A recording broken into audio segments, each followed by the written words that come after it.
அனைவருக்கும் வணக்கம். நேற்று பார்த்ததோட தொடர்ச்சி பார்ப்போம். இன்னைக்கு ஒரு சொல் கா இய இயரில் முடிந்தால் அது வியங்கோள் வினைமுற்று. சொற்களை பாருங்கள். வாழ்க, வாழிய, வாழியர். அதுக்கடுத்து ஒரு சொல்லை பிரிக்கும் பொழுது மை விகுதி வந்து அதுக்கு பேர் பண்புத்தொகை. வெண்தாமரை பாருங்கள், வெண்மை கூட்டல் தாமரை. செந்தாமரைனா செம்மை கூட்டல் தாமரை.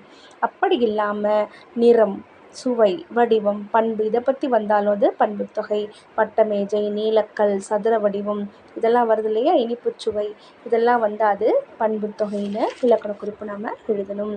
அதுக்கடுத்து முக்கியமானது பார்த்திங்கன்னா, ஒரு சொல் செய்யும் நபரை குறித்து வந்துச்சுன்னா அதுக்கு பேர் வினையாளனையும் பெயர். வந்தவர், நடந்தவர், சிரித்தவர்.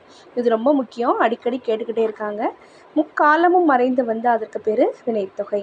சுடுசோறு, ஊறுகாய், அலைக்கடல். சுட்ட சோறு, சுடுகின்ற சோறு, சுடும் சோறு, இப்படி வந்து அதுக்கு பேர் வினைத்தொகை. நன்றி, வணக்கம், வாழ்த்துக்கள்.